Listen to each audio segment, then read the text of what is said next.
Good morning children. Hindi सुलभ भारती छठी कक्षा, English medium, Maharashtra board. Hello friends, Shringi Gyandhara channel में आपका स्वागत है। आज हम पढ़ेंगे पाठ 3 उपहार। अब देखिए, इस कहानी में बताया गया है कि लक्ष्य प्राप्ति के लिए रुचि और लगन आवश्यक है। तो अगर हम कोई भी लक्ष्य प्राप्त करना चाहते हैं या कोई भी मंजिल प्राप्त करना चाहते हैं तो उसके लिए हम में रुचि और लगन होना ज़रूरी है। तो देखिए, अगर हम लक्ष्य प्राप्त करना चाहते हैं, लक्ष्य का मतलब क्या होता है? मंजिल। अगर हम अपनी मंजिल प्राप्त करना चाहते हैं तो हम में रुचि होनी चाहिए। रुचि का मतलब होता है इंटरेस्ट, और लगन होना आवश्यक है। लगन मतलब उस काम में लगे हुए रहने की इच्छा।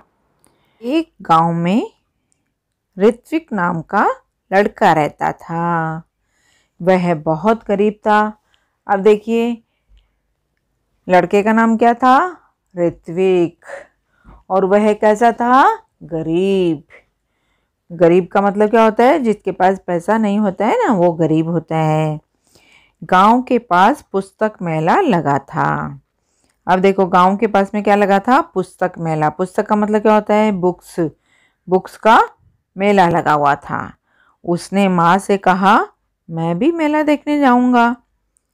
तो उसकी माँ बोली कि देखो, घर में कोई बड़ा नहीं है, तुम अकेले कैसे जाओगे इतनी दूर? अभी गांव के पास में लगा था ना, तो अकेला बच्चा नहीं जा सकता था। इसलिए उसकी माँ ने कहा कि मेला देखने तुम अकेले कैसे जाओगे, कोई बड़ा तो हमारे घर में है ही नहीं। फिर माँ बोली कि बेटा, मेला देखने की जिद छोड़ दो, चलो दूध पी लो। अपनी माँ की बात सुनकर ऋत्विक उदास हो गया। अब देखो, ऋत्विक को बड़ा बुरा लगा। ऋत्विक को लगा कि मैं भी पुस्तक मेला देखने जाऊंगा। मेला देखने का मन सबका होता है ना। तो इस तरह से मेला देखने की जिद करने लगा और बड़ा उदास हो गया और एक पेड़ के नीचे जा बैठा। अचानक उसकी दृष्टि दूर पेड़ों के पीछे गई, जहां बहुत तेज रोशनी थी। अब अचानक उसने देखा, अचानक उसकी नज़र, दृष्टि का मतलब क्या? नज़र। अचानक उसकी नज़र दूर पेड़ों के पीछे चली गई। वहां बहुत तेज रोशनी थी। वह उठकर वहां गया। वहां सुनहरे पंखों वाली एक परी खड़ी थी। ऋत्विक ने देखा कि वहां पर एक सुनहरे पंखों वाली, गोल्डन कलर के पंख थे परी के, और वो परी खड़ी थी। ऋत्विक ने हैरान होकर के परी से पूछा कि तुम कौन हो? वह बोली, मैं परी हूँ, लेकिन तुम यहाँ उदास क्यों बैठे हो? परी ने बोला कि मैं तो परी हूँ, लेकिन तुम उदास क्यों बैठे हो भाई? तो परी का प्रश्न सुनकर के ऋत्विक की आंखों में आंसू आ गए। अब ऋत्विक बड़ा उदास हो रहा था ना, बहुत दुखी हो रहा था। मम्मी ने मना कर दिया था कि नहीं, मेला देखने तुम नहीं जा सकते हो, क्योंकि घर में कोई बड़ा नहीं है और तुम तो छोटे हो, इसलिए तुम नहीं जा सकते हो। तो फिर परी का प्रश्न सुन करके ऋत्विक की आंखों में आंसू आ गए। वह बोला, मैं अपने दोस्तों के साथ पुस्तक मेला देखना और पुस्तकें खरीदना चाहता हूँ, क्योंकि वो पुस्तकों से प्यार करता था ऋत्विक। यह कहकर ऋत्विक खामोश हो गया। खामोश होने का मतलब क्या? चुप होना। ऋत्विक ये बोल करके चुप हो गया। तब परी बोली, इसमें दुख की क्या बात है? ये समझ लो, तुम्हारी मदद करने के लिए ही मैं आई हूँ। ऐसा मैं तभी करूँगी जब तुम मेरी परीक्षा में उत्तीर्ण हो जाओगे। अब देखो, परी ने ये तो कह दिया कि मैं तुम्हारी मदद करने के लिए आई हूँ, परंतु एक शर्त भी रख दी कि तुम मेरी परीक्षा में उत्तीर्ण होंगे तो ही मैं तुम्हारी मदद करूँगी। उत्तीर्ण होने का मतलब क्या? पास होना। तो अब ऋत्विक ने पूछा कि भाई कौन सी परीक्षा है? ऋत्विक ने पूछा। परी ने कहा, बता दिया तो फिर परीक्षा कैसी? मैं तुम्हारी परीक्षा लूंगी, लेकिन तुम्हें बताऊंगी नहीं। ऋत्विक ने कहा, ठीक है। ऐसा कह करके ऋत्विक वहां से चला गया। अब देखिए, इसमें एक अच्छा विचार बताया हुआ है कि ईमानदारी चरित्र निर्माण की नींव है। अगर हम ईमानदारी से रहते हैं तो निश्चित रूप से हमारा अच्छा चरित्र बनता है। तो चरित्र निर्माण करने के लिए ईमानदारी जो है वो नींव के समान है। मतलब बचपन से ही हम में ईमानदारी होनी चाहिए, तभी हम एक अच्छे चरित्रवान बन सकते हैं। अभी वह कुछ दूर ही गया था कि उसे रास्ते में गिरी एक पोटली मिली। अब देखो, परी ने परीक्षा लेने के लिए क्या किया, रास्ते में एक पोटली रख दी। ऋत्विक को यह विश्वास हो गया कि लाल रंग की इस मखमली पोटली में कोई कीमती चीज होगी। उसको लगा लाल रंग की मखमल की वेलवेट की पोटली थी वो, तो वेलवेट की पोटली में कुछ तो कीमती चीज होगी, उसको लगा। उसने उसे खोलना चाहा, फिर सोचने लगा कि जब यह मेरी नहीं है तो इसे खोलने का मुझे हक नहीं है। मतलब तब उसने सोचा ऋत्विक ने कि अरे ये जो पोटली है ये तो मेरी नहीं है, फिर मैं इसे कैसे खोल सकता हूँ, इसको खोलने का अधिकार मेरा नहीं है। हक का मतलब क्या होता है, अधिकार। तो ऋत्विक ने पोटली नहीं खोली। तभी किसी की आवाज़ उसके कानों में पड़ी, बेटा मेरी पोटली गिर गई है रास्ते में, क्या तुमने देखी है? तो ऋत्विक ने पूछा, किस रंग की थी? लाल रंग की। राहगीर ने बताया कि भाई लाल रंग की थी। राहगीर का मतलब क्या होता है, रास्ते में चलने वाला। तो उसने बोला कि कोई और पहचान भी बताओ। ऋत्विक ने राहगीर से कहा। ऋत्विक को लगा कि अरे कोई और यूं झूठ झूठ तो नहीं बोल रहे हैं कहीं ये। तो ऋत्विक ने कहा कि कोई और पहचान भी बताओ भाई। तो उस पर एक परी का सुनहरे रंग का चित्र बना है, राहगीर का जवाब था। अब वो जो रास्ते में चलने वाला व्यक्ति था उसने कहा कि उस पर एक परी का सुनहरे रंग का सुनहरा का मतलब क्या, गोल्डन कलर का, गोल्डन रंग का एक चित्र बना हुआ है परी का। राहगीर का जवाब था। राहगीर ने ये जवाब दिया। अब ऋत्विक ने अपनी थैली से जब वह पोटली निकाली तो उस पर छपा परी का चित्र चमकने लगा। ऋत्विक ने वह पोटली राहगीर को दे दी। सुबह उठकर वह वहीं पहुंचा जहां उसे परी मिली थी। देखा तो वहां तो कोई नहीं था। वह बैठ गया। उसकी आंखों के सामने वही लाल रंग की पोटली दिखाई देने लगी। तभी तेज प्रकाश फैला और सामने परी खड़ी थी।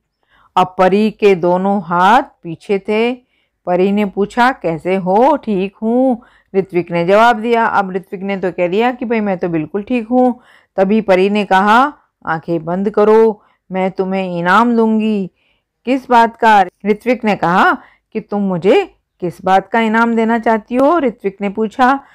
कि फिर परी ने कहा कि तुम उत्तीर्ण हो गए इसलिए। परी बोली। परी ने कहा कि तुम मेरी परीक्षा में उत्तीर्ण हो गए हो, तुम मेरी परीक्षा में पास हो गए हो। परी की बात ऋत्विक की समझ में नहीं आ रही थी। उसने आंखें बंद कर ली। परी ने उसके हाथों में एक मखमली थैली पकड़ा दी। ऋत्विक ने देखा तो हैरान रह गया, एकदम परेशान रह गया कि अरे ये क्या है, ये तो वही पोटली थी जो उसने राहगीर को दी थी। परी ने कहा, कल मैंने ही तुम्हारी ईमानदारी की परीक्षा ली थी, वह राहगीर भी मैं ही, इसलिए मैं तुम्हें यह इनाम दे रही हूँ। परी ने ऋत्विक को समझाया, ईमानदार व्यक्ति के जीवन में किसी वस्तु की कमी नहीं होती है। जाओ, अब तुम्हें मनचाही वस्तु मिलेगी, जो तुम चाह रहे हो वो चीज़ तुम्हें मिल जाएगी। वस्तु का मतलब क्या, चीज़। मनचाही मतलब जो मन में इच्छा हो। ऋत्विक के पास शब्द नहीं थे जिससे वह परी को धन्यवाद देता। खुशी से उसकी आंखें भर आईं। लाल मखमली पोटली ऋत्विक ने अपनी माँ को दी। उसकी समझ में यह नहीं आया कि उसका बेटा उसे क्या दे रहा है। माँ को भी समझ में नहीं आया कि उसका बेटा उसे क्या दे रहा है। जब माँ वह पोटली खोलने लगी तब पोटली कई गुना बड़ी हो गई। जैसे ही माँ ने पोटली खोली वैसे ही पोटली बड़ी बड़ी बड़ी बड़ी होती गई। उसमें से सुंदर सुंदर पुस्तकें बाहर निकल आईं और पुस्तकों का ढेर देख करके माँ चकित रह गई, बहुत आश्चर्यचकित हो गई। चकित रहना का मतलब क्या होता है, आश्चर्य होना। माँ के पूछने पर ऋत्विक ने सब कुछ बता दिया। अब ऋत्विक ने मित्रों के लिए अपनी बहन कृतिका की सहायता से पुस्तकालय खोला। अब उसने क्या किया, ऋत्विक ने, उसको बहुत सारी बुक्स मिल गई तो उसने एक लाइब्रेरी खोल ली। और उसकी बहन का नाम क्या था, कृतिका। तो बहन की हेल्प से उसने क्या किया, बहन से मदद ली और मदद लेकर के उसने एक सारे मित्रों के लिए, सारे फ्रेंड्स के लिए एक लाइब्रेरी खोल ली। वहाँ सभी बच्चे आकर के अपनी मनपसंद पुस्तकें पढ़ने लगे।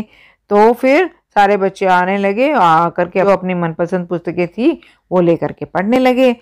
उनको पूरा गांव पुस्तक मित्र के नाम से जानने लगा। अब भैया तो बहुत प्रसिद्ध हो गया ये ऋत्विक नाम का लड़का, तो इनको सब पुस्तक मित्र कहने लगे।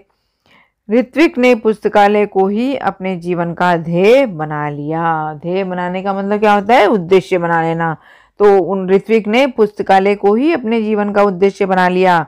उसका सारा समय पुस्तकों के बीच बीतने लगा। हमेशा वो उन्हीं में, पुस्तकों के बीच में ही बिजी रहता था। पुस्तकों से दोस्ती कर ली उसने। तो अब एक दिन पुस्तक पढ़ते पढ़ते ऋत्विक की आंख लग गई। देखता क्या है कि पुस्तकें उससे बातें करने लगी। अब सपने में वो देख रहा है कि पुस्तकें उससे बातें कर रही है। उससे एक पुस्तक ने पूछा, ऋत्विक, अगर तुम अपने जीवन में बड़े आदमी बनोगे तो क्या तुम हमारा साथ छोड़ दोगे, हमें भूल जाओगे? तो ऋत्विक ने कहा, नहीं नहीं, अब तो तुम ही मेरी साथी हो, मित्र हो। ऋत्विक ने पुस्तकों से दोस्ती कर ली थी। तभी किसी ने दरवाजे की घंटी बजाई और उसकी नींद टूट गई। जागने पर देर तक सोचता रहा कि आगे चलकर वह बड़ा सा पुस्तक भंडार खोलेगा। अब जब जागा वो तो उसने सोचा कि अरे मैं तो बहुत बड़ा पुस्तक भंडार खोल लूँगा। तो बच्चों, अब आपको समझ में आई ये कहानी? चलो अब हम पढ़ेंगे शब्द वाटिका। अब देखो, शब्द वाटिका में नए नए शब्द दिए हुए हैं। तेज का मतलब क्या होता है, प्रखर। पोटली मतलब छोटी थैली। हैरान मतलब चकित। राहगीर का मतलब होता है पथिक या रास्ते में चलने वाला। अब देखो यहाँ पे मुहावरे भी दिए हुए हैं। आंखें भर आना। आंखें भर आना का मतलब क्या होता है, दुखी होना। तय करना मतलब निश्चय करना। चकित होना मतलब आश्चर्य करना। आंख लगना मतलब नींद आ जाना। तो इस तरह से हमारे पास में ये इतने सारे मुहावरे भी हो गए। अब मुहावरे भी आपको समझ में आ गए।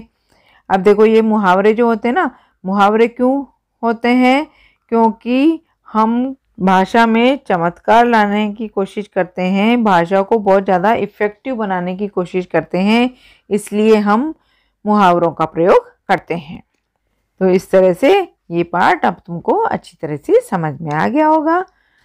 तो फ्रेंड्स, आज के इस वीडियो में इतना ही। अगर मेरा ये वीडियो आपको पसंद आया हो तो इसको लाइक कीजिए, शेयर कीजिए, सब्सक्राइब कीजिए और बेल आइकन को दबा दीजिए। अगले वीडियो में हम फिर मिलते हैं। तब तक के लिए बाय बाय।